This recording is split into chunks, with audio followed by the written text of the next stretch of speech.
Në Maliq këtë të hënë u zhvillua një aktivitet përkujtimor në nder të dëshmorëve të Atdheut ku morën pjesë përfaqësues të pushtetit vendor, familjar të dëshmorëve e qytetar.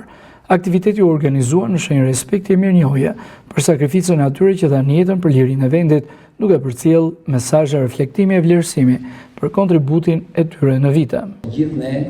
familja organizata e veteranëve, pasardhësit e familjeve të dëshmorëve,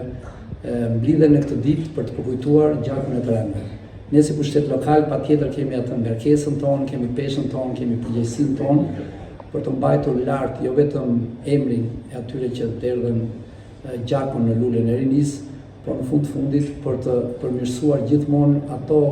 vende të cilat përjetësojnë luftë. Ndaj dhe lapidarët, paktën të cilët nuk janë pak në territorin e Bashkisë Maliq, dhe që duhen rehabilituar dhe duhen mbajtur gjithmonë si respekt ndaj terenëve, është një nga detyrat kryesore të pushtetit lokal për të cilat ne rast pas rasti ndihmojmë dhe japim kontributin ton me fonde, me buxhet të miratuar nga Këshilli i Bashkisë për efekt të këtyre lloj aktivitetesh. Sot, në kuadër të 5 maj, organizojmë mbledhje përkujtimore për dëshmorët e Atdheut me pjesëmarrjen e organizatës dëshmorëve, të veteranëve, nxënës shkollash, në kujtim të tyre. Sot ne jemi mbledhur këtu për të përkujtuar ditën e 5 majit, ditës së dëshmorëve të Atdheut të Shqipërisë.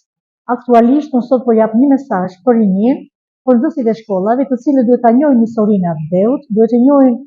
lavdinë e atyre dëshmorëve që dhanë 20.000 dëshmorëve që dhanë jetën për lirinë e Atdheut, për atë që ne gëzojmë sot për të gjitha të drejtat demokracinë që kemi. Në fjalë të pranishmit theksuar rëndësinë e ruajtjes së kujtesës historike dhe edukimit të brezave të rinj me vlerat e patriotizmit e sakrificës për Atdheun.